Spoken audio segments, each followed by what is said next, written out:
Hey there, I'm Eternal, and I'm an Object Show fan that has barely watched any Object Shows. We have to fix that. Let's play Object Catchup. Welcome into the series where we discuss object shows, talking about new releases as well as taking a look at older shows which I missed, which is pretty much all of them.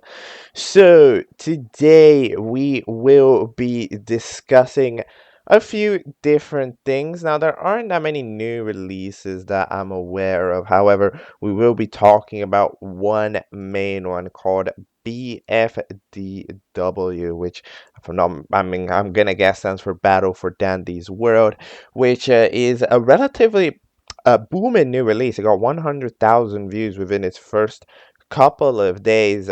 I didn't take a look at it when it originally released because I was distracted, and considering it is a big half-hour long episode, we didn't, I didn't exactly have much ability to take a look at it in yesterday's video because it was already so jam-packed with other fellas to take a look at and discuss. So that is going to be the main focus of today. But we will also be taking a look at another smaller little show as well on the side. And maybe, no promises, you'll have to check the video timestamps. There might be time for BFDIA 10, which I haven't watched, but I don't know. So let's we'll give it a go for today. A few little shout outs, which I actually forgot to give yesterday. The shout out to Mikey, who created Object Show Roundup, which this is heavily inspired from. There should be a Teapot 20 episode of Object Show Roundup out today, so make sure to check out that channel. I add it at the description every time, so make sure to check that out if you want more of that juicy discussion content for object shows.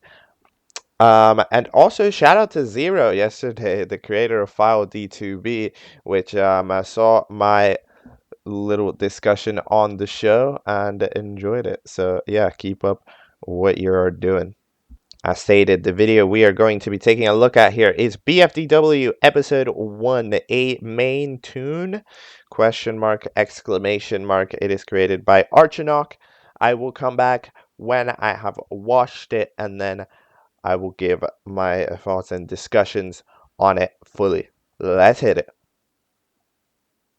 Okay, I have just finished watching BFDW episode 1, a main tune. Now, before I do absolutely anything about talking about the show, I'm gonna preface this with something that is very, very, very important, which is, how do I know what Dandy's Wood is? Yes, I do actually. I have played it a bit. I'm not like a big fan, but I have seen most of the characters floating around, so I know what they're relatively like, what they are ish, what they're supposed to look like, their names and stuff. Um, and then I've also played enough to know like the basic concepts of the game, right? Like you go into elevators, then you extract machines while also, like avoiding dying. It's like a stealth game. You dodge the enemies. If they see you, they'll lock onto you, so you got to make sure to stay away and do the machines when they're not there, like that type of game. But now, heading into the show,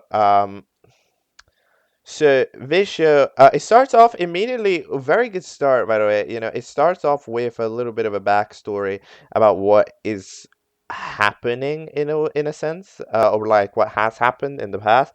So in the current situation, the Garden View is closed, which is like, I'm guessing is Dandy's main area, and then sort of because of some crazy casualty thing. However, heading into, I guess, the present, as we're calling it, doesn't seem like that has impacted the tunes too much. Like, it doesn't seem like they know that it necessarily been shut down or whatever, because like they're still talking about it. Maybe we are set in the past. Maybe like something. It's a retrospect from the future. That's, I guess, something with potential. But in general, it sounds like a flashback. But the current present still makes it seem like there's still shows happening and stuff, which is interesting. So I'm going to be absolutely terrible at remembering the names, by the way. But we start off here with Boxton and Poppy, which are upset because they don't get to be remembered, they're not represented in the shows or whatever, and they wanna, talk to Dandy, which is the main host fella, the Dandy from Dandy's World, to get more representation, to have a chance at being main tune, proving their own worth, which is fair. So that's the main plotline that's going to be happening. And then for the next few minutes, we sort of see a lot of the smaller plotlines going on. This episode is quite slow paced, like we get quite a lot of initial character interactions before heading into the main source of the show. In fact, the proper 8 minutes of it, we get to see that Shelley, despite being a theoretical main tune, doesn't feel too good about it, but Tissues is there to comfort. So that's a character interaction. Then we have got Flutter, which is a book. I think the only character that, alongside the dog, the only character that doesn't speak. So that's interesting as well. With a very, dude, who is this? This is like a can. Okay, I do not know this. Connie? Is that what you're called? But yeah, the other voting fellow with an accent, they're pretty cool. I can't lie, their voice is pretty fire. So apparently you are not supposed to eavesdrop. For some reason, it's like one of the biggest issues in human history. Eavesdropping um, is a big no-no. So then they are going to the book club where this lamp fella, which I don't remember the name, unfortunately. These names, they have how I don't know how they've already all immediately left. But they have. So in the book club is I think Razzle Dazzle, which are the two that are together. Astro, her, which is kind of the owner of the book club, and then eventually that fella leaves Scraps, joins in the book club right there at the end of it. Now I'm gonna take this moment right here to do my main criticism of the show. All right. My absolute main number one criticism when watching this show is that the audio mixing is not there. The audio processing is not there. I don't know what's going on with it, but it's not good. Like some characters are so much louder than other characters, but the main problem is the characters that are so much quieter, especially that lamp fellow, which I don't remember the name of. They are so quiet in this scene. You can't hear her over the music. Like there's music. There's another one that we'll get to in a moment, like the teacup fella. She's so quiet. You genuinely cannot hear half the words she's saying, and the music just drowns it out. And then that's a problem when we got characters like Yada, which we haven't gotten to yet, but that character is so loud in terms of just volume that it's like it doesn't work. Even Asha is really quiet. Like most characters in this scene are quiet, and it's like it's the only part that takes you out of it because you're trying to watch a show and then depending on who's on screen you just cannot hear them, right? And that is the big thing that I think in the future has to be fixed. Apparently there were 5 audio mixers on this according to the credits. Look, I'm sorry to y'all, but you gotta try to step up your game because it's unfortunately not quite there. The show, as far as animation wise, which I'm gonna, I guess, discuss now as well, is good. Animation wise, is actually pretty good. There's some different styles going on, but they all they combine pretty nicely. It's like a puzzle that's well fit in terms of the animation zone. But yeah, I just think the audio mixing and processing kind of takes you out of it. Like you gotta try to normalize the audios a bit more, the volumes a bit more, get more people up the quiet ones and lower the loud ones. You don't just gotta put the audios together. You gotta make sure they sound nice with each other because it just doesn't currently, to be honest. But so that's absolutely my main critique with the show right now because it's just have to be able to hear it. So then we have Toodles and the detective, which the detective hourglass thing, which is Roger. Yeah, Roger.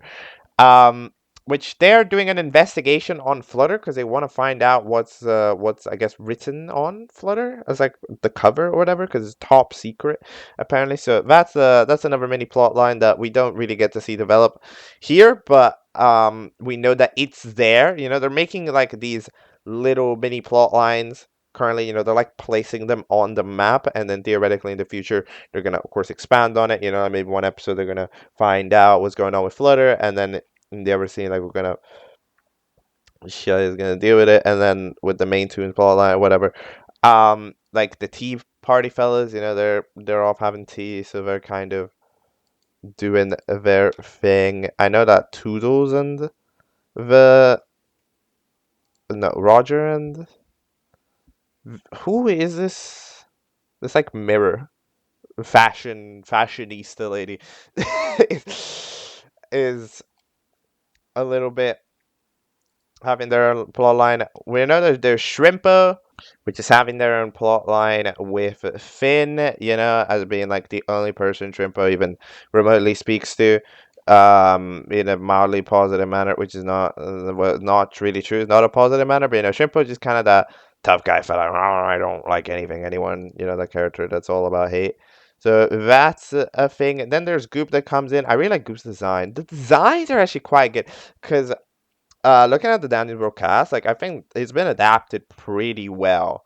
You know, for anybody that I see, like they've been objectified in quite a good manner. So assets and designs, pretty impressed by them. They are also pretty elite, pretty good. So yeah, group is over there. And then we got V, which is hanging out with the fella, the like a rock dog fella. What are you called yet again? I completely don't know. Pebble. You're called Pebble. Yeah, because you're a pebble. Okay. Yeah, I'm trying to remember because there's the cat. One of the issues with the cat is that it is quite big. We do get a lot of time to see them, but you know there hasn't been too long with each, so I haven't quite gotten been able to get the names in my brain too much because I've not needed them, you know, to be in my brain. But yeah. So then Cosmo, which is I guess a Cosmo role, uh, is somehow used up literally everything in the kitchen to make one batch of cookies. I don't know how you do that. But yeah, good job on making the most thing, on burning the most ingredient full cookies of all time. They're hanging out with Sprout yet again. That's another plot line going on. They're gonna make cookies apparently. You know, that's a line and later on in the episode. They're gonna do that. Um, and then for some reason, Blot, Yada, and the other fellow, which is some like popping Baluti, Poppy or something, is wait, are you Poppy? The balloon is apparently stalking them or something from the vent, and then eventually they come in. Now they all pressure Boxton to go talk to Dandy, and Dandy doesn't even remember Boxton. Boxton gets pissed at this. So Boxton didn't originally want to go. It was originally for you know the other one to go. Yeah, it was originally for Poppy to go. No, yeah, wait, Poppy's the other one. The balloon one it has another name, but uh, yeah, it was originally for Poppy to go because Poppy was the one who wanted to do the thing. But eventually, they all like peer pressured Boston into going. They're like, "Oh, you can do it. Come on." But then Boston eventually does manage to successfully do it because they got pissed that Dandy didn't recognize them. So it's like, "No, we have to be a main tune." It's like, "Yo, you're not main tune material." Eventually, they're like, oh, all right, then we'll do a show. Let me prove it, right? And then, as they do, other people, they're eavesdropping, as everybody does in the show. Why is eavesdropping such a common theme in Dandy's world? But yeah, eventually they eavesdrop and start hearing it and start popping in, and everybody walks in. And then Dandy decides, all right, let's do a show. We do the classic BFB scene of, yo, you want a prize? Yeah, you do challenges, then you explain what an object show is, which I mean, fair enough. I don't know if the target audience for this is Dandy's World or is the target audience for this is object shows. I mean, I guess it'd be both, but I don't know which one's like the primary one.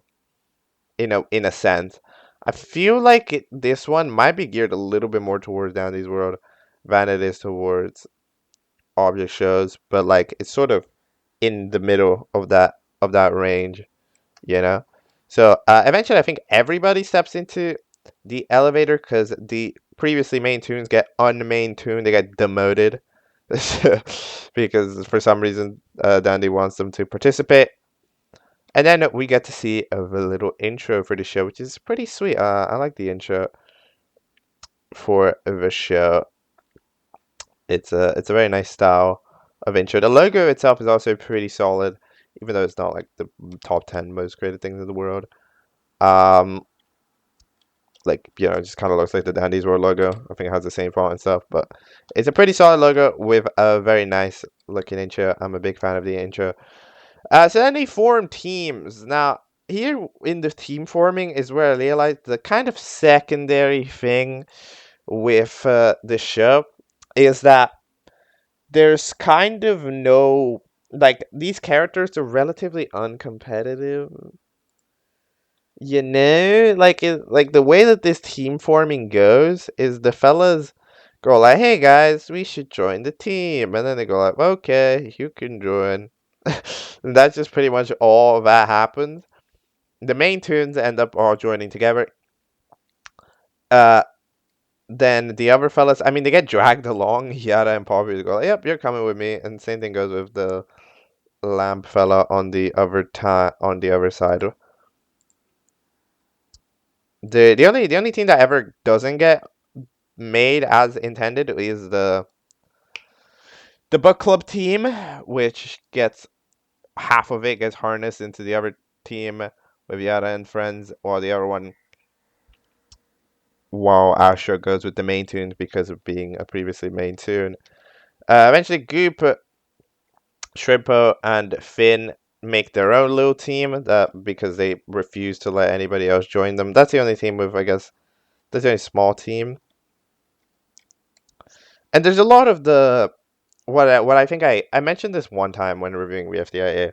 There's a lot of the pushback pullback that's going on in these scenes as well. It's like, for example, Roger when trying to deflect the three joining in. It's like, no, you can't join, and then they say one thing. It's like, okay, you can join. And it's like, no, you can't join. Oh, we're gonna need to join Shrimp. Okay, you can join. It's a lot of the things like no until they say literally anything. It's like, okay, then. It's like going like, oh, hey, book club members, we should be together. No, maybe we should split up. No, no, we should be together. Okay, then. No.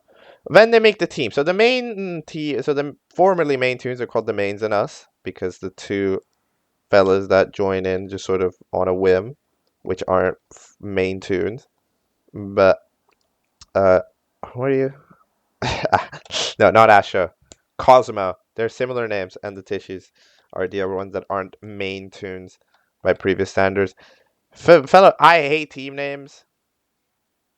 Is the team name? The logos are actually pretty good. I don't know how they're made, but whoever made them did a pretty good job on making some pretty solid team names there. Um, then here, the other team is the book club team. Despite the fact that half of the majority of the team isn't part of the book club, we just go along with it. Weirdly crop logo, I think, for book club, yeah. But either way, they start making the challenge, so they go down to another floor and they must extract. Now, okay, other little tiny criticism that I'm gonna be given right now. I'm not a big fan of Blob. So here's the deal with Blob, right? Is that Blob speaks in reverse, which is fine. That's a character design thing that you can do, right? But it's just when you talk in reverse, like when you have a character that doesn't speak properly, like you literally can't understand them. You have to translate it. Like you can't just let them speak in gibberish and then just think that's a good thing. Like you want to have them be understandable. It's like I know, like in the other series, there we saw Aso Simbib that I reviewed a few days ago. It's like there's the Brazil flag character that speaks pretty much entirely in Portuguese, right? And even though that is a language that people understand, obviously, it's like it's still translated for everybody else. Because, like, what's the point in just having a character you cannot understand and you have to guess what they're saying. Like you need to have the text there to explain what Blood is saying. And there's sometimes Blood even says some relatively long sentences. Like I don't know what you're saying.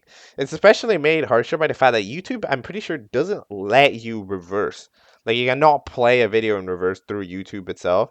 So the only way to ever properly understand what Blot is saying is to grab the video externally and then reverse it, or just somehow hear in up, like, which is like it's not, like you gotta have a translator for a next episode. You gotta have the text show with subtitles something. You need to have not necessarily like you need to have subtitles on for Block because so that we at least know what they're saying.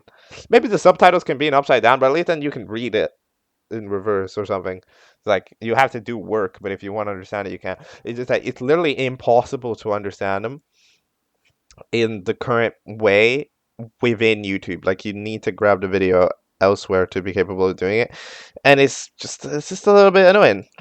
So that's another thing I would definitely improve for the future of the series. And now we head into the challenge, which is to do the same amount of machines, so of course spin the valve and stuff, as your team has members. Now, of course, the teams are very uneven. If I'm not mistaken, one team has 8, one team has 7, and the other one has 3 because I hate team names only ended up having 3 members. So of course, it's very biased to because if you have less machines to do, you're theoretically be safer, right? Now, one thing which I am not too keen on is this challenge. So this challenge, in theory, makes a lot of sense, right? Like, okay, you're doing the machines, right, and all of that jazz, um, like you do in the video game. But the thing about a machine is that a machine isn't hard to do. Like machines in that is they're hard, they're interesting and hard to do because they're a time killing piece, not necessarily because they're hard, it's just because they're a time killer, which means that you need to make sure that you're there with enough time to dodge what are they called? The corrupted tunes or whatever, like I'm sorry. I don't know. But like they're one of the things that okay, they're called twisted. So I just looked it up. Yeah, but I mean, you need to have enough time to do it without getting caught. But when you just have the machines there and there's no danger, then that's not interesting because you just do it. And it's not even that every team member has to do one, as we saw with I hate team names. You can have one fella do it for both of them. If I'm not mistaken, Finn did it for both. So it's like for both them and Shrimpo. So the absolute best strategy here is to just have one fella or a few fellas just lock in and do machines. Like like if there's no limit to how many machines you can do. Sorry, you do one machine. Oh, we're done here. Like come on, get where you can do multiple machines. So you should have done them, which is not something that many characters thought of. They did it something to help out somebody else, but apparently they don't even need to be there. Like you just gotta do it. So it's a little bit of a challenge in my opinion because it's pretty easy. It's pretty low stakes. And like the only thing that gives this challenge stakes even remotely is Shrimpo themselves because Shrimpo is out there being a menace and causing things to happen. But if Shrimpo wasn't there, causing havoc and trying to stop the other teams, then it wouldn't this would might be the least interesting challenge of all time because like nothing's happening. It just really isn't. Unfortunate. Like you gotta give some sort of stake. Have some twists come along or something. Maybe there were twists there, but I don't know. We never saw them. They weren't a component if they ever were. But yeah, again, it's like yeah, some people maybe didn't know how to spin the valves properly, but again, this wasn't, there's not the amount of danger, not a lot of it. So then, as we said, Shrimpo causes havoc, murders 3 Toons, murders the balloon, Poppy, and the Gigi or whatever they were, the one that's like a Pokeball. But like, basically, That's right after the scene where Poppy and the why are you what is Louis? You call Louis, okay? Cause balloon me? I don't know, but okay, I call Louis. Um, we're having a moment with boxing, being like, "Hey, I'm sorry we pressured you and all that jazz." They're if you think about it, they're still pressuring him. I don't know if that was intended, but they're still pressuring him because they go like, "Hey guys, I'm sorry if we felt pushy," and then Boston's like, "No, we good." And it's like, "No, you're not supposed to be sorry. You're supposed to agree that we were pushing." And it's like, what? Like that's pretty much what they do, right? Because the boss is like, "Oh, it's all good," and they go like, "Oh, you don't understand. We were pushing. We got it. You got to talk." And then Boston comes in and goes like, "Yeah, you're right," but like it's still weird. There's like a manipulate. Boston's getting manipulated by everybody. Um, poor Boston, you know, poor soul. But eventually, yeah, that conversation gets cut mega short by the fact that Shampo just murders everyone. So I mean, presumably they'll get revived. To be honest, uh, even though for some reason like Boxum is I'm very sad about it. I mean, it makes sense. Somebody just died, but I don't know how permanent death is. And after the tissues machine gets successfully filled up by a plush getting thrown at it, the teams are there and set and ready to eliminate. So, two teams are up for elim. The book club team and the Tea Party team, right? The Tea Party. Yeah, Tea Party's up for elim, and then the book club is up for elim. While then the other teams, which is the I Hate team names and the main tunes, are safe. Okay, yes. Alright. All sounds good. All makes sense. All is going according to plan. Um, I think that one of the best examples for the whole audio mixing thing that I mentioned is first of all that first scene with the book club, and secondly the tea party scene, because like the one where they're sitting around at the tea table.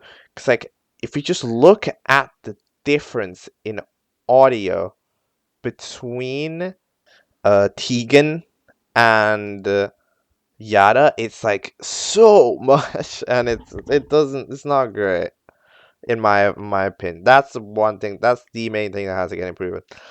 Anyways, a little bit of an interesting system. So we have vote to save and vote to eliminate at the same time, which is wow. So I'm presuming that they cancel each other out. So if you do a vote to save, there's gonna be they're gonna cancel out any vote to eliminate it. So then whoever has the most is interesting. So that is something pretty interesting. Technically, you could get negative votes if somebody wants to save you more than you want to get eliminated. So I think it's an interesting system. I haven't personally seen other object shows do this. Thinking about it, is it good?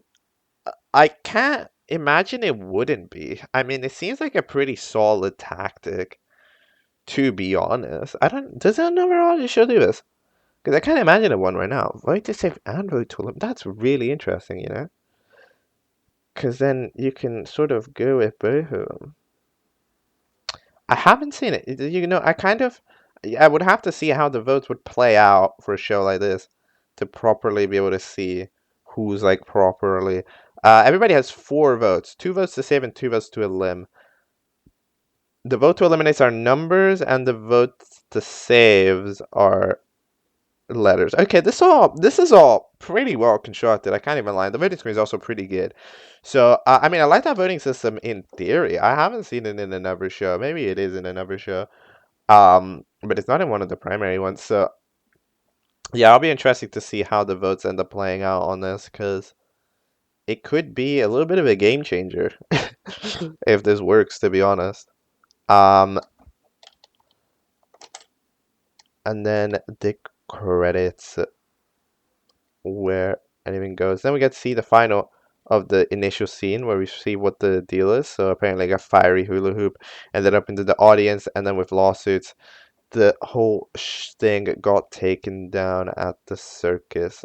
Then Dandy wakes up and sort of walks off, says, "I'm sorry." So that's a little bit of a weird scene. We don't know what's going on. I think it's like the past. But I think yeah, Dandy's probably going to be trying some sort of grand reopening, probably with whoever wins. Maybe gets made a main tune or something. You know what I find interesting is the fact that there are supposed to be multiple main tunes. You know, in the sense that like it's not just one main tune, right? Like before they got taken out of their main tune status, there were six of them. So theoretically, this isn't necessarily the only winner is a main, because currently there's no main tunes because all of the previously main tunes were demoted. But like theoretically, this could be an audition with like six winners, right? Because like you theoretically should have more than one main tune in your show. So I don't know. I find it relatively interesting.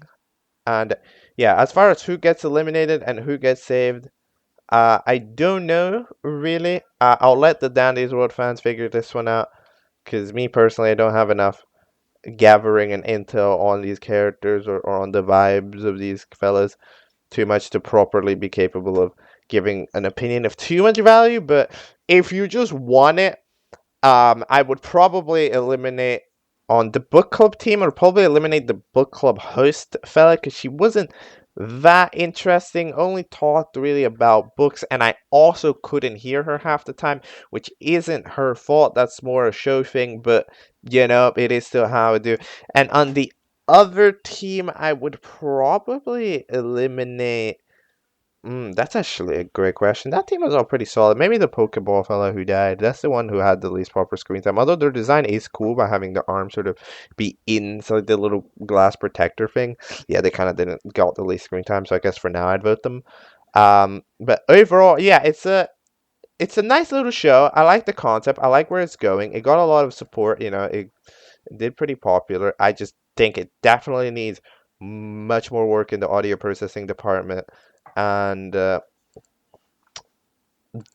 maybe some better challenge construction because I think the challenge wasn't too interesting. But other than that, I think it's got pretty solid. You know, it's paced relatively well because it's dealing with a large cast of characters, but it's slowed itself down enough to where we do honestly see a pretty decent amount of everybody, despite the fact that it's a relatively large cast of 4, 8, 12, 16, 24 people. Yeah, like it's a pretty large cast. But within 30 minutes, you can see it all. So yeah, fan of the pacing, fan of the animation. Pretty much everybody in the animation department did a good job. In the voice acting department, I think yeah, most of them definitely did a pretty good job as well. They just got to be mixed a little better. And that's about it. I think that's every comment I have. Keep it up. Show is going good. The audience has given themselves their own support, even though likes are turned off, which is interesting.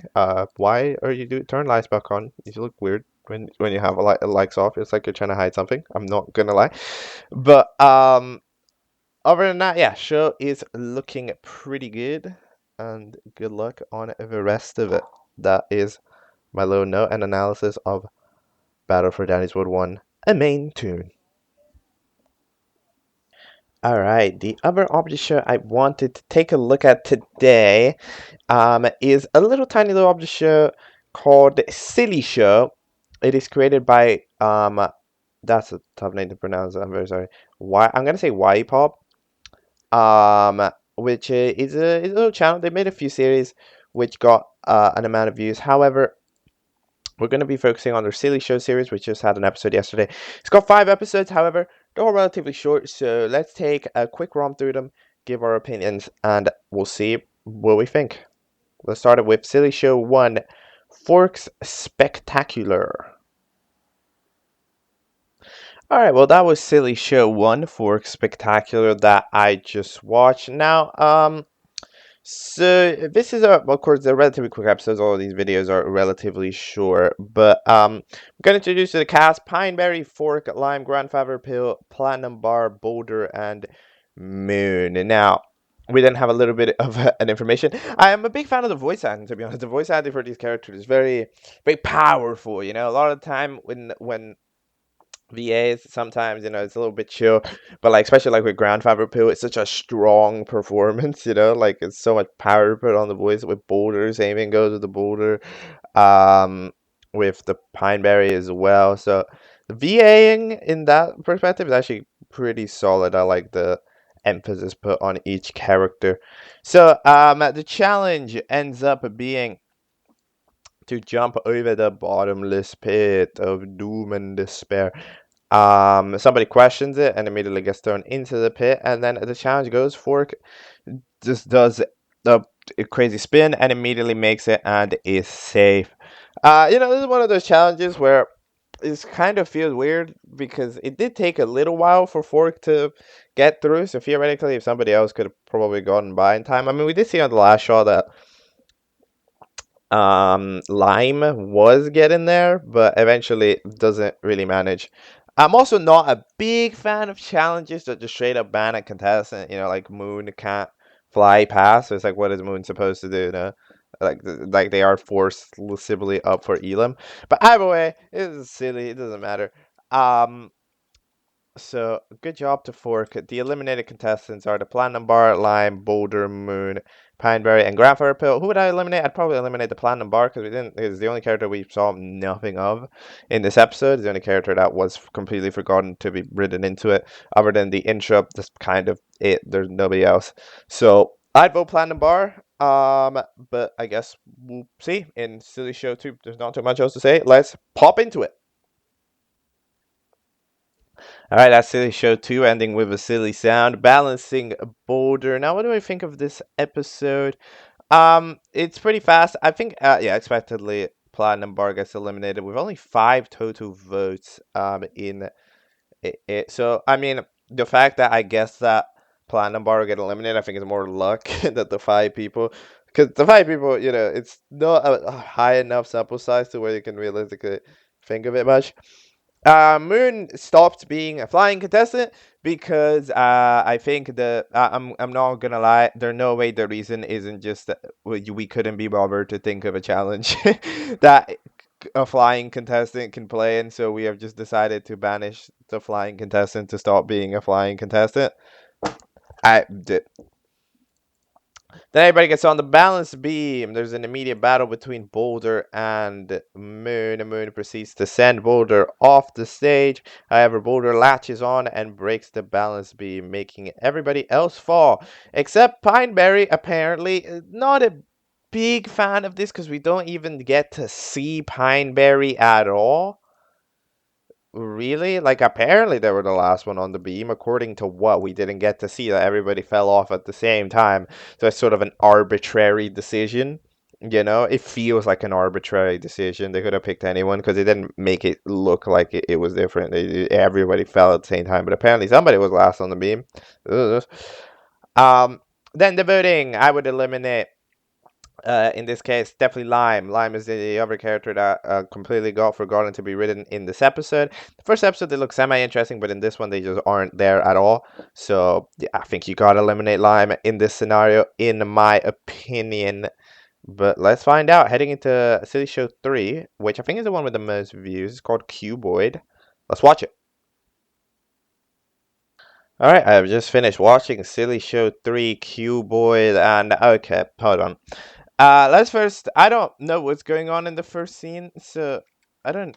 I think that's from the other stage. Because okay, so what's going on is that there's a different series in this series that's called The Show, and that's the longer lasting one. I think it was more popular or whatever. It's just called The Show, if I think. So there's like a scene relating to that where they just break a door and I don't know what happens. I think it's like maybe a time chamber. I'm gonna say that it's a door that gets you into the silly showland. So maybe those characters, which was like a knife character and some other fella, that looked like a lemon coming in. Maybe could be interesting. And then elimination time. Boulder gets eliminated with 4 votes. I mean, it makes sense. I was predicting Lime because of the lack of screen time. However, um, Boulder ends up getting eliminated because of being mean, quote unquote. Mean character gets eliminated. Fair enough. Do I agree with that decision? Not really, because like Boulder didn't actively do something that mean. You know, Boulder, like, I guess, yeah, destroyed the planet, made everybody else fall down, but eventually everybody else was falling down anyway. So that was just a speed up of the process. But whatever, mean character gets out. Then we have yet another challenge, which is to stay on top of a thing. I must say, this challenge creativity is not quite there. Like, what is challenge stay on thing, challenge stay on thing, and challenge jump over thing? It's not great, I must say. I mean, it makes sense why Moon has chosen to swap out the hands for legs, considering so far out of 3 episodes, a flying contestant would be forced to skip out on all 3 of these damn challenges. So yeah, I don't know. Not a big fan. Grandfather Pill somehow wins the challenge. I don't even know how that is the thing that has happened, but apparently they end up being what? How? I don't know how Lime ends up falling off. I think it's the cube or spinning or whatever. All right, good job, Grandfather Pill. To be fair, Grandfather Pill hasn't shouldn't theoretically be capable of hearing the challenges in the first place. So I don't know how bro knows, but the challenges have been so unbelievably simple. It just stay on thing to where you don't even really need an explanation. If you probably get TP'd up there, you'll know. Anyway, the eliminated contestant. Pineberry got a couple of those last time. Lime did show up here and did fall last. I'm gonna go with Lime again. I'm gonna go with Lime one more time heading into City Show 4. City Show 4, which is the longest episode. It is called The Unfortunate Death of Grandfather Pill Pillington III. So, let's watch. Interesting name, Jesus. All right, let's go. All right, I have just finished watching Silly Show 4, The Unfortunate Death of Grandfather Pill Pillington the third. So what happens is the intro is that Grandfather Pill Pillington the third is dead, apparently.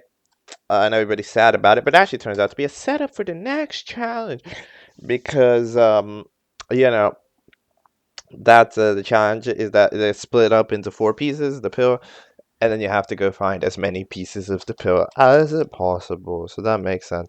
The actual Grandfather Pill is alive. I'm a fan of Grandfather Pill's VAing. I think the voice acting for it is quite fun.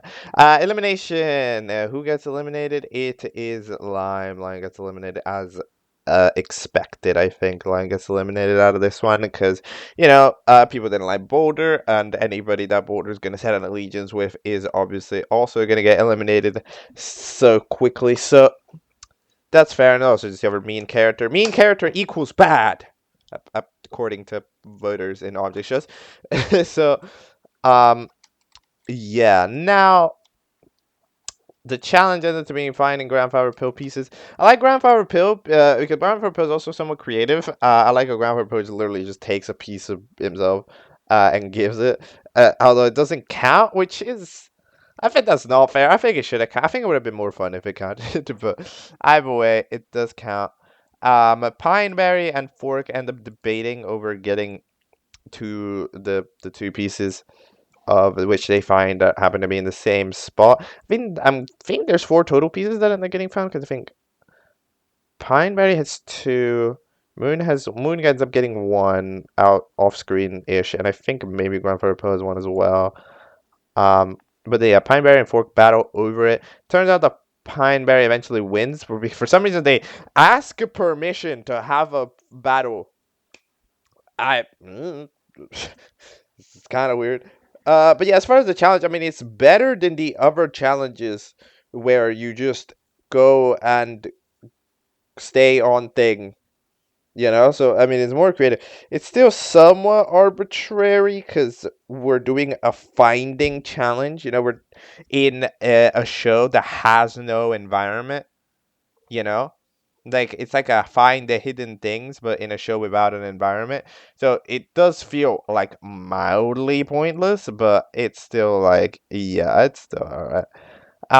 Big fan of the elimination screen, by the way. A big improvement over the last one. That's the JPEGs. Well, the JPEGs were kind of funny. I do like how they're shaded here in the new elimination screen. Who would be getting eliminated? I mean, as far as this episode is concerned, Fork could maybe if you're mean, but I'm gonna go with Moon yet again for just lack of relevancy. Moon had like 2 lines this episode, and Moon in general has been completely destroyed by the show. You know, Moon was cool as a flying contestant, but then you take out Moon's flyingness and it just becomes a ball. So there's like nothing interesting to them anymore. So it just kind of, you know. Um, but yeah, I think that's what that's all there is to say about Silly Show 4, the unfortunate death of Grandfather Bill Pillington, the third Pillington, but Billington. And it's time to head into the episode 5, which released yesterday. It is called To Debut or Not to Debut. I think, in my opinion, it has the best thumbnail out of any of these 5 episodes. They're all pretty decent, but I think I'd rate 5 as number 1 and City Show 1 as number 2. So yeah, let's watch it. Let's pop into it. To debut or not to debut. Alright, I have just finished watching Silly Show 5, To Debut or Not to Debut. Now, this is a little bit of a different format than usual. We actually get to be on the voting screen for longer than 5 seconds. We actually get a full 30 seconds. There's a post-credit scene and everything. But let's quickly start off with the elimination zone where, Fork gets eliminated with 3 votes. Now, yeah, that makes sense. I personally go with the character that does the least, but eliminating just the character that seems the meanest makes the most sense. Even though Fork barely even was mean, but like whatever. I mean, I guess Moon. No, I guess Fork did the mean thing of not sharing. You know, could have given 1 piece each, and then they would have probably agreed to it. But then they do a debut with a bunch of recommended characters from different fellas. Before we get to them, let's discuss. By the way, wow, I don't know what it's so like weirdly disturbing about that final shot there with like the cut in half lime, but it truly is like yeah, that's a good individual drawing for sure. It gives off the essence of just being like a pit of death down there. That's like wow, you know, it's just off, something off about it. Um, but now let's talk about the debutants. Who would I want to debut? So we got like 1 second of each. This goes a bit too fast in my eyes. I would have given them like 1 more second each. But either way, um, Palace no sign. A mustard packet. I see. But I mean, I find it interesting that mustard wouldn't like ketchup, but unfortunately the pack is white. They're both white, both the mustard and the ketchup. So not that I think functional for this show, but for another show, I think it makes sense. Hawaii Part 2 album, and then there's also Jesus is King album, which are pretty cool. I like the Hawaii Part 2 album design, like the asset for it. I think it's pretty good. Jesus King album, we don't get to see much about it. Shadow marker, I adore this as a concept. The concept of a shadow character, I mean, I think a show has probably done it before, but I can't currently imagine it. And I think shadows as concepts for character that literally just is a shadow. Definitely something a more major obvious show should try out sometime because it's pretty cool. Traffic cone, we only get to see them say much. Same goes with the night helmet. The Fry says that their family was eaten, so maybe they're gonna be sadder character. We don't get to see much about the night helmet. So those are okay. The taco says it's taco time, so I guess they're gonna be like cool fella. You know, it's like a not muffin time. It's like it's raining tacos. No, it's like a Gangnam style. It's like a Gangnam taco. um Uncle Balbo, which is just the image of a cat. This one, I mean, it has a chance of winning because it is distinct in the sense that um you know there it's a real image rather than just the asset, especially when it gets so little time. Maybe that one could get voted. Then there's the PFPT, which is a funny name, but other than that, it was the piss flavored Pop Tart. It's a funny name, but the asset is you don't get to see that much. The Jingle Bell is yeah, and you okay to get so little thing. You get like half a second with each character. Does a colon 3. which some people might enjoy. So maybe keep an eye on Jingle Bell. Nightcap is a sleepy character. Probably shouldn't. I probably wouldn't make him a character like that join because he'll probably just sleep through a challenge and not be that interesting in the show itself. And then the water ball, find an interesting idea. Can sort of transform depending on what the environment is. So far as a character, I like that. When I'm looking for debutantes for show, I always try searching for the debutante that has the most like potential with their objectness, whether their acid just looks really interesting or just they just have an interesting ability. So me personally, I would go Shadow Marker because the fact that they're a shadow could definitely impact challenges, and maybe Water Ball second because we really cannot understand personalities that well when given such little time.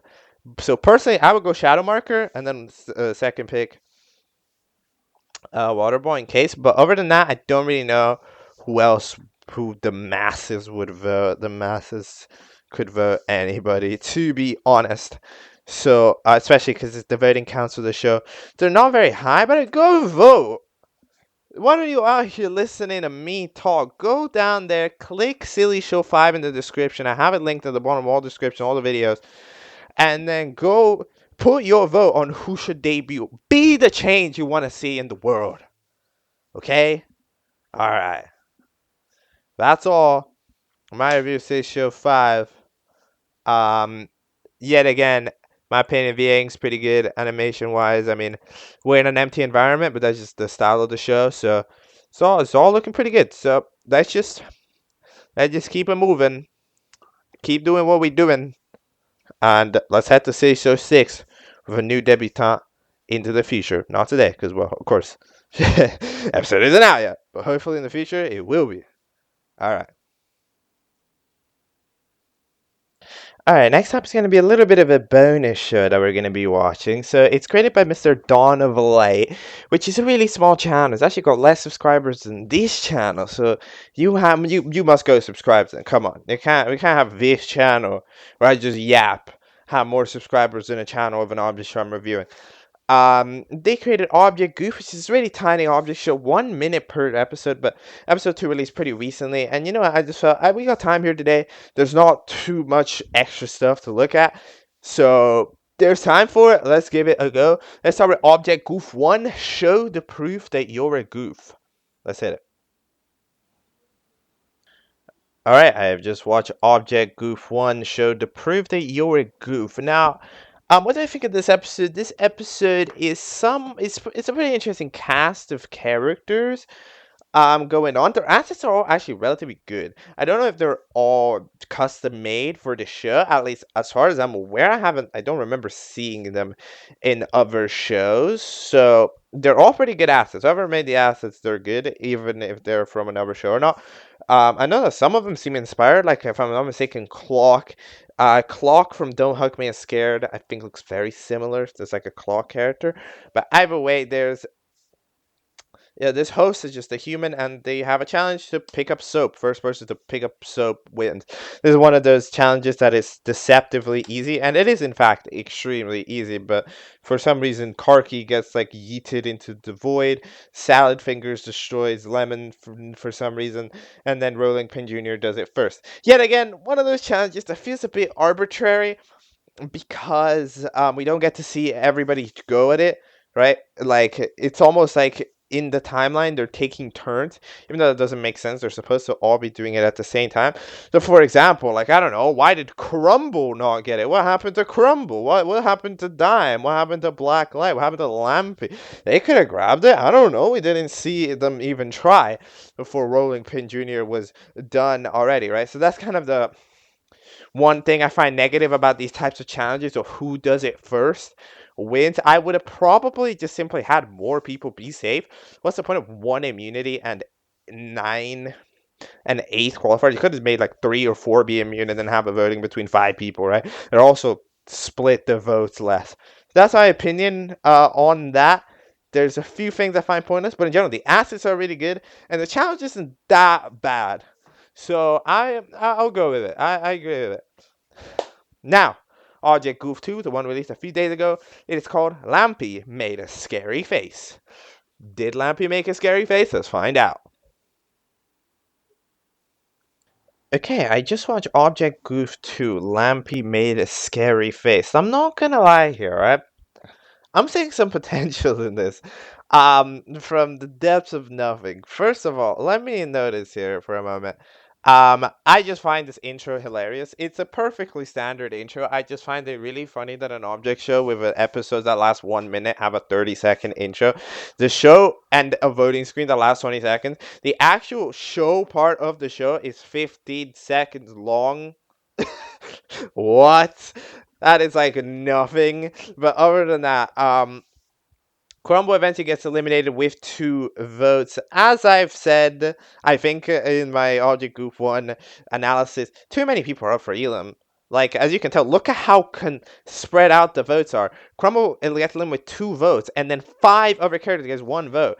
Because you already don't have a lot of time with the characters, and then you also get so many choices that, yeah, eventually every person is just going to vote based on a different thing they think about. Anyway, Crumble gets eliminated, which is unfortunate because I like the Crumble design, but eventually they go into Mouth Void land. Then the challenge is to make a stat expression that the host makes, which I think is actually an interesting challenge concept because you just have to figure it out in time, right?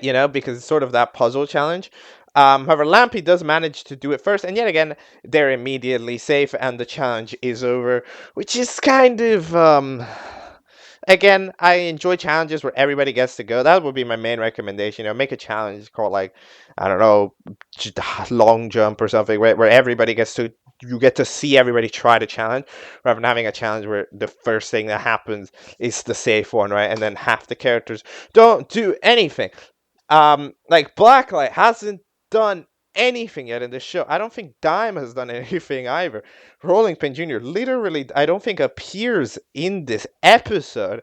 The ones who were saved last time. It's like, I want to see the character. They have cool assets and stuff, and their VAs are actually doing a pretty good job. you know. Um, but honestly, this show has managed to construct itself a vibe in a way. The host is sort of loopy in a weird way, you can tell by the way they make a scary face. You see right at the end, there's like another fellow running around. Like, it gives this sort of odd nature. The ending song is this sort of like, it somewhat does feel like a little psychedelic. It actually sounds really nice in my opinion. Whatever song it is that was placed at the end, I think is a really nice ending song.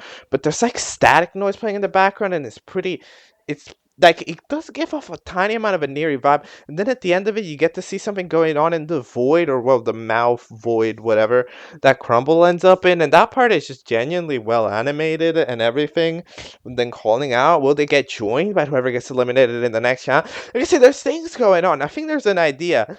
There's like a vibe that has been constructed, whether accidentally or not, that could be played into. Even though this is supposed to be a goofy show, it's actually settling into a rather non-goofy vibe, because some stuff isn't necessarily happening all the time.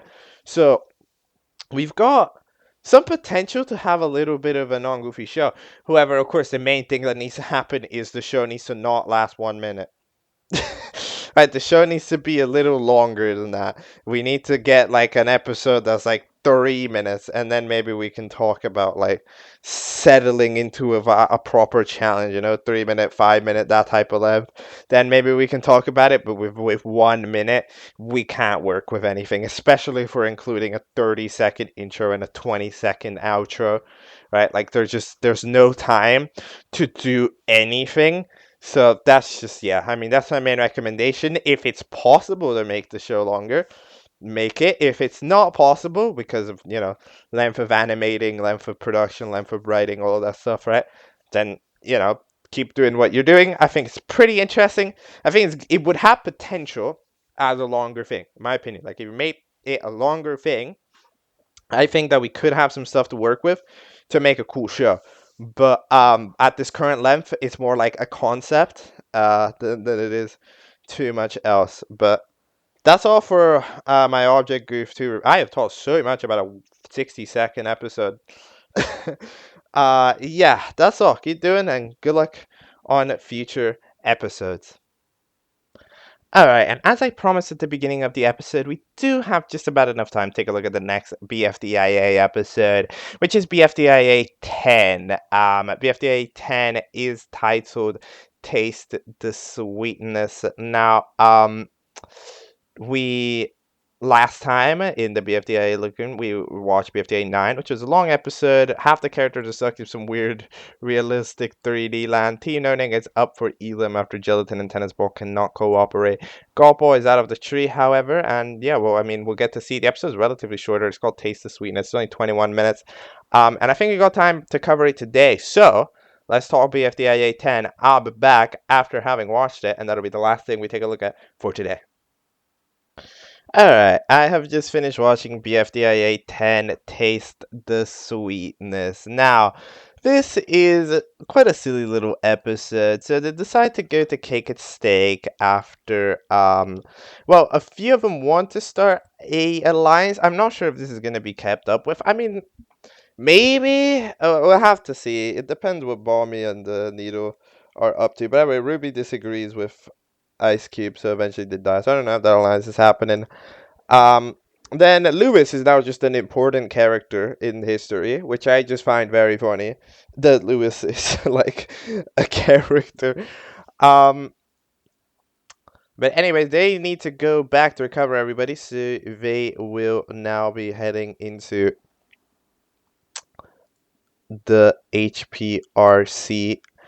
We have a very interesting shot here of the highway that was apparently built, the Goiki Highway. And I must say, I'm really happy, right, that BFDIA is just continuing to do the absolutely overzealous, unapologetically, just this is a random 3D shot because it's swag and cool and I like flexing. It's one of the parts of BFDIA that has the most charm, and maybe in a few of the previous episodes it was missing. I did point it out in BFDIA 9 as a good detail that they had one shot for it, but yeah, the fact that we're getting multiple shots of that, I think it's very cool, and that one especially is pretty fire.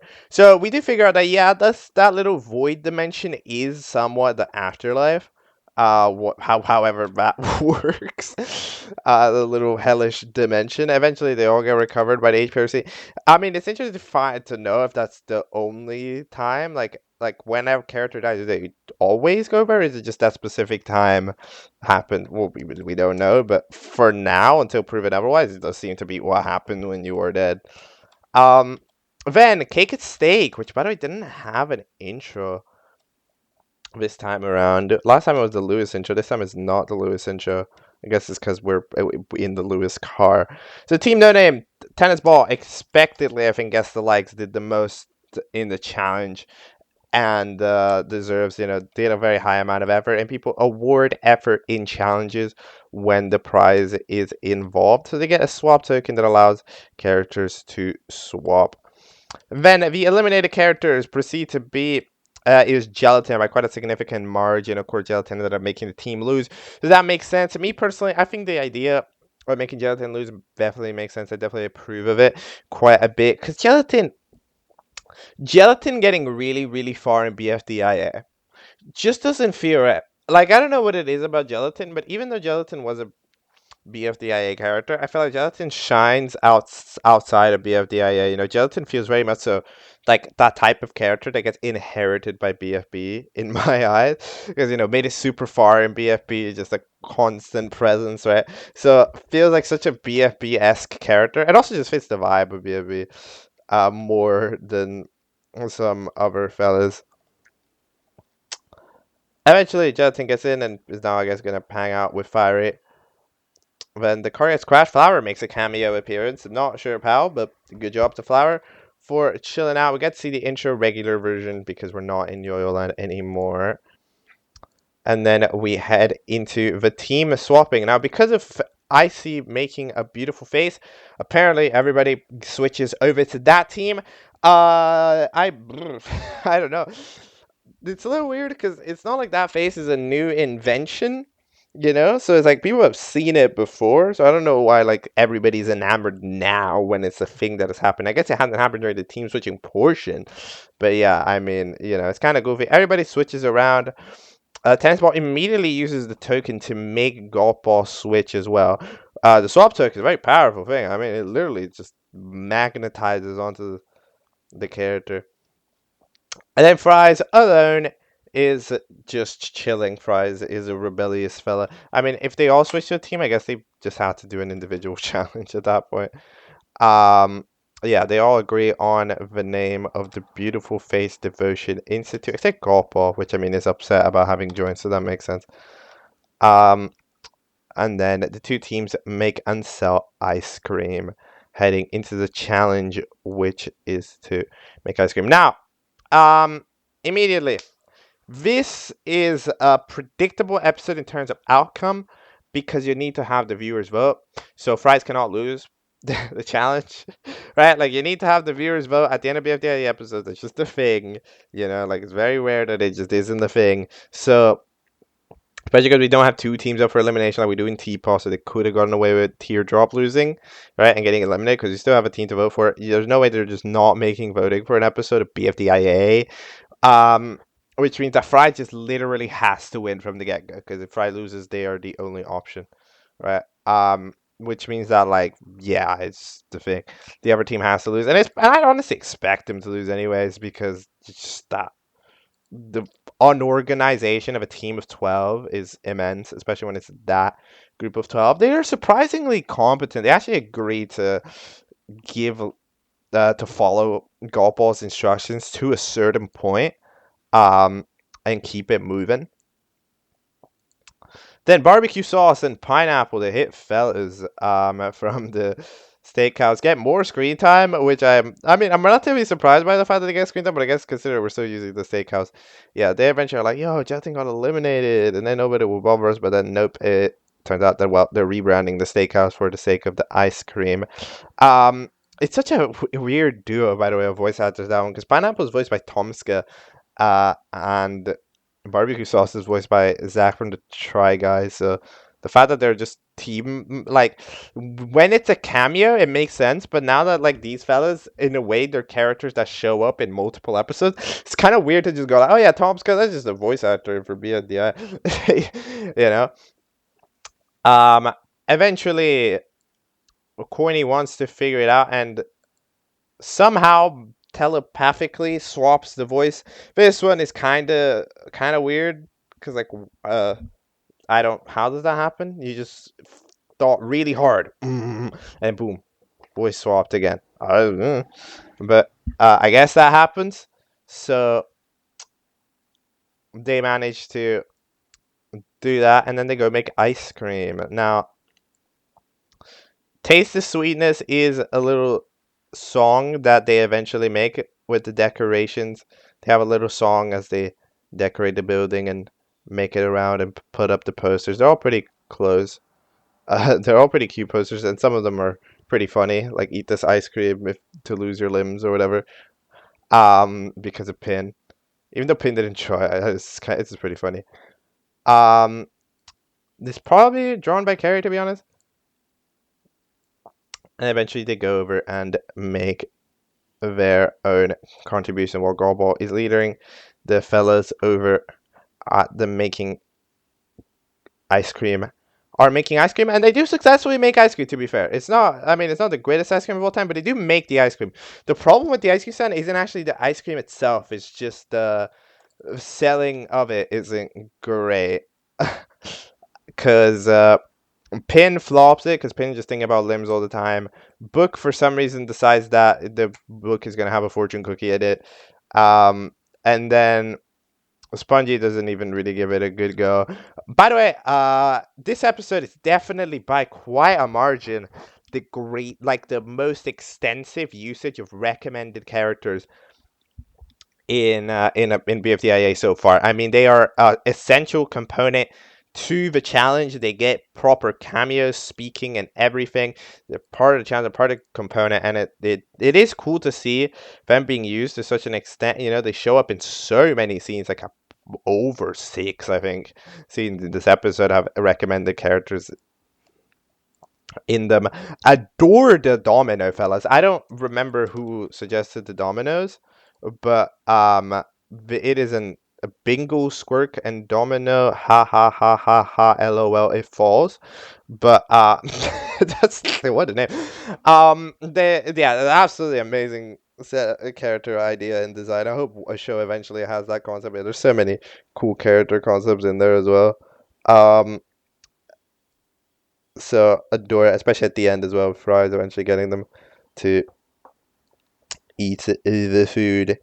Now, after the taste of sweetness song where you get to see everybody shiny and you get to see the crazy 3D that with like the hundreds of thousands or whatever that eventually form out. I still have no idea how this is even remotely rendered. I don't know whose poor computer had to render out this 3D with everybody on it. But whatever it is, it's an absolutely crazy shot. It's so loud. They probably should have lowered the volume by a few decibels, but it is an amazing little shot, and it is very impressive. It's one of the things. It plays to the vibe. It's very impressive, and it's overall just kind of cool. Then what else is happening? Tennis ball, of course, goes around and goes to find the yo-yo light, which was left in the ruckus from the time they died, and like 2 episodes ago. Ruby just forgot about it. Like Ruby made no effort to try to get the yo-yo light back ever. Like Ruby generally just forgot about the freaking yo-yo light. But sure, I mean, considering how much Ruby was keeping a hold of it for a little bit, I'm surprised that there was just a complete forgetting.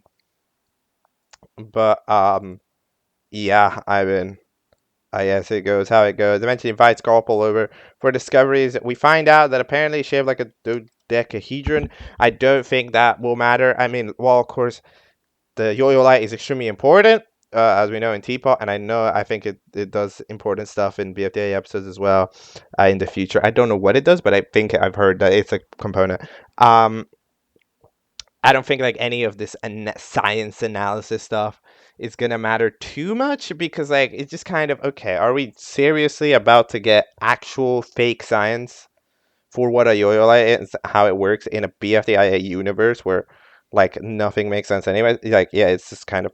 I don't think that's gonna happen. So I don't think the research from Tennis Ball and Golf Ball is relevant. But yeah.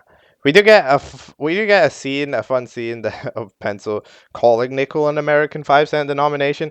Pencil doesn't remember. Apparently, you don't remember the weird afterlife, but I don't know. Pencil, of course, just said that line, and that's kind of a weird line. Look, it's a one-liner, and everybody really enjoyed, as I saw from the comments of BFDA 9, everybody enjoyed Nickel being called American 5-cent denomination.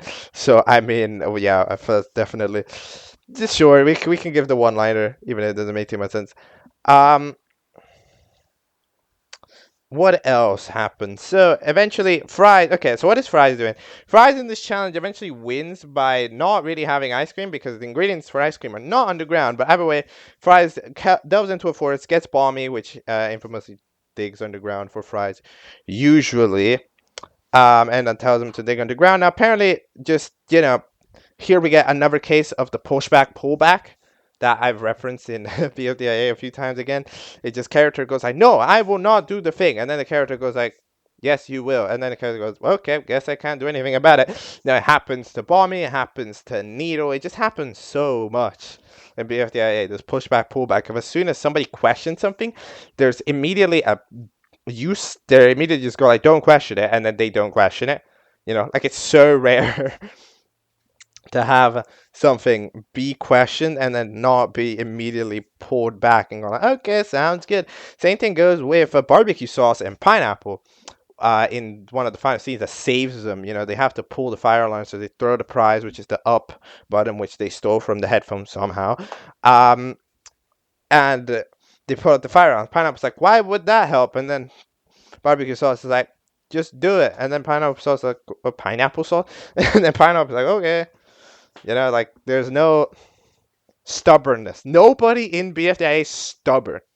Everybody just goes like, okay, I'll do it. You say whatever, and all that jazz, right? So oof. um, that is what I must say. Then up for elimination is everybody except Fries, because yeah, I mean I really hope that the teams switch back to a bit of normality in BFDI 11 because we just know they're going to lose again. Because again, Fries can't get eliminated as long as they're in the solo team, right? So I hope that happens. As far as prize, pencil. Pencil probably is getting the prize, mainly just for being fun in this episode, causing stuff to happen, getting a cool scene, one of the impressive scenes of the episode. The song is Pencil as well, right? It's just an enjoyable character, so I think Pencil should be getting the prize absolutely today. And then the elimination is much more I don't know. The elimination is much more I don't know because we have a lot of characters here that don't do much. I'm worried for Bommy and Nito because they technically did do the negative thing of listening to Fries for the team. So I'm worried about them. But Spongy is usually always up for Elim. Like it's always, if not at the top, near the top, because a lot of people just kind of don't like Spongy as a vibe character because Spongy doesn't do much, doesn't say much, doesn't get to do that many things. And Spongy eventually, and Spongy eventually, I don't even think had the convo with Queenie that they hinted would happen in BFDIA 8. Right, because they were like, "Oh, Spongy, you're gonna have a convo with Needy, no, not with Queenie, about how you're being mean and solve our differences and whatever," right? So it's like, but I don't even think that happened unless I'm forgetting something. So Spongy isn't the character arc, they forgot about it, isn't really doing that much. People already don't like those types of characters that just kind of sit around and don't do much. Didn't do much in this episode, kind of was a negative in this episode because of the whole book trying to split it up into 8 pieces, and people didn't like that. So, and the Dominoes didn't like that. So I'm gonna go with Spongy for the elimination here, but I am worried for Bommy. Bommy could possibly be elimed or Needle, one of the two. But I'm gonna go with Spongy because I think Spongy is the most cooked, quote unquote. Oh yeah, I never talked about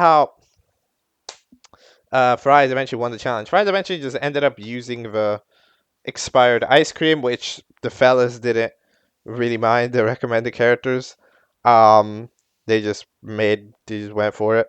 For some reason, Fries themselves is a recommended character, but either way, yeah, they eat up about 200 of them, which is better than 0. Me personally, I don't know about you, but I would have said that the other team fed one person. Because while Book that did shove the ice cream into the face of that one with the book study, I think that counts as feeding one person. Like even if the eyes were eaten, I think that counts. So I would have gone 200 to 1, but 200 to 0, that's still fine. That's still fair. And then yeah, I think that's all I have to say here for BFDI 10.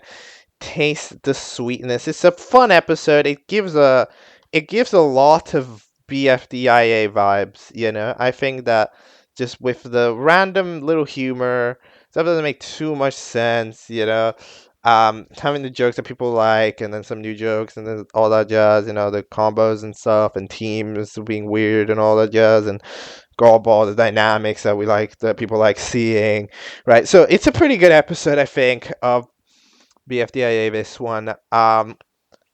Where would I rank among the others? I think the main thing that holds this episode back is definitely just that its challenge feels pretty pointless. Because again, as soon as I saw that there was one person, there were teams like Fries can't lose.